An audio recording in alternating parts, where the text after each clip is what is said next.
Você tem 40 anos pela frente, décadas, tempo suficiente para você estar construindo aí umas 3 vidas diferentes. E a pergunta que ninguém te faz: o que você vai fazer com isso?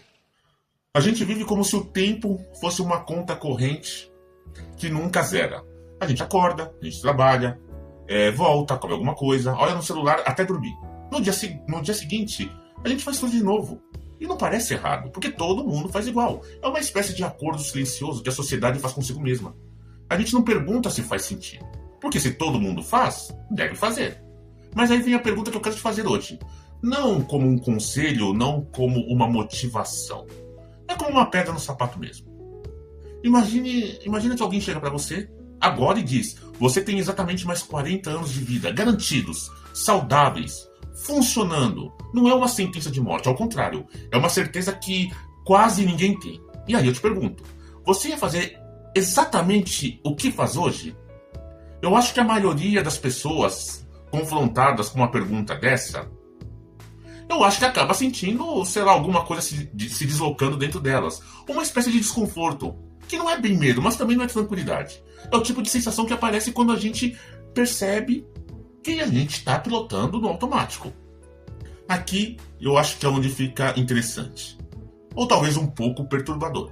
Quando alguém recebe um diagnóstico sério, quando a morte se torna concreta e próxima, algo muda. As pessoas largam o emprego que odiavam, retomam relacionamentos, vão para lugares que odiaram por anos, dizem o que estava preso na garganta.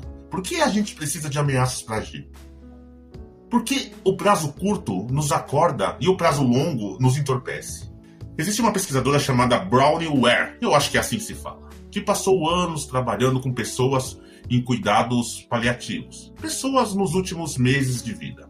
Ela perguntou para cada uma delas sobre arrependimentos, e o que apareceu não foi: eu deveria ter trabalhado mais, eu deveria ter ganhado mais dinheiro. O arrependimento número 1 foi: eu deveria ter tido coragem de viver a vida que eu queria, e não a que os outros esperavam de mim. Não é uma frase de motivação. É o que as pessoas reais disseram com a morte do lado. E o que me intriga é o seguinte: se a gente sabe disso, se isso já foi documentado, escrito, compartilhado milhões de vezes, por que a gente continua fazendo o que sempre fez? Talvez porque saber e sentir sejam coisas completamente diferentes. A gente sabe que vai morrer desde os 8 anos de idade e continua agindo como se não fosse. Agora eu quero que você pense numa coisa específica. Quando eu falo: você tem 40 anos garantidos, o que você sentiu primeiro? Tem pessoas que sentem alívio, uma espécie de ufa, então eu tenho tempo. O prazo longo ele funciona como uma almofada, uma justificativa para adiar. Se eu tenho 40 anos, eu posso começar amanhã. Posso esperar o momento certo, posso me preparar melhor. O tempo abundante se transforma em inércia. E tem pessoas que sentem o oposto, uma espécie de angústia. Porque 40 anos é muito tempo para estar no lugar errado. É muito tempo num trabalho que não faz sentido. É muito tempo ao lado de pessoas que você não escolheu de verdade. É muito tempo sendo uma versão de você mesmo que foi moldada por expectativas dos outros. E qual dessas reações é certa? Nenhuma. As duas são honestas. As duas revelam algo sobre como você está vivendo agora.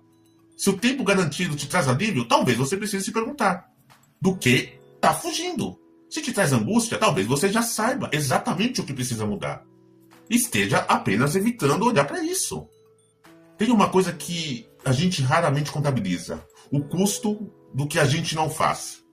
A gente não pesa o risco de mudar, o medo de errar, a incerteza de sair do que é conhecido, mas raramente senta para calcular o que custa ficar. O que custa mais 10 anos no mesmo lugar que não te alimenta. O que custa mais uma década de domingo à tarde com aquela sensação de vazio que você aprendeu a ignorar.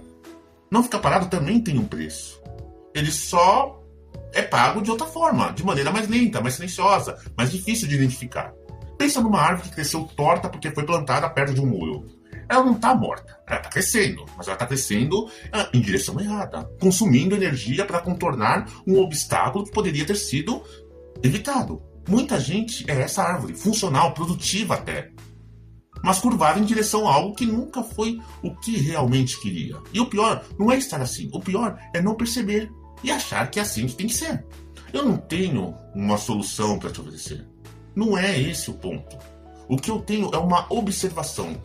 Quando uma pergunta te incomoda demais, geralmente não é porque ela é errada, é porque ela está apontando para algo que você já sabe, mas está adiando olhar. A pergunta dos 40 anos não é sobre tempo, é sobre escolha. É sobre se você está vivendo uma vida que você elegeu conscientemente ou uma vida que foi acontecendo enquanto você estava ocupado sobrevivendo o dia a dia. E eu acho que não existe uma resposta certa. Tem gente que vai pensar e concluir que está exatamente onde quer estar. Que as escolhas que fez fazem sentido.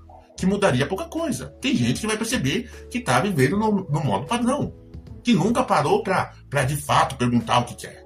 Que foi deixando a vida acontecer, como quem deixa, sei lá, a correnteza decidir o destino. Ambos são válidos, ambos têm seus custos.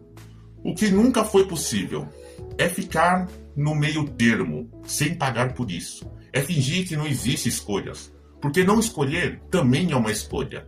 E ela tem consequência como qualquer outra. Então, voltando à pergunta inicial. Se você soubesse que vai viver mais 40 anos, você ia continuar fazendo exatamente o que faz? Não precisa me responder. Não precisa, na verdade, você responder isso para ninguém. Para ninguém. Mas talvez valha a pena ser honesto consigo mesmo. Pelo menos uma vez.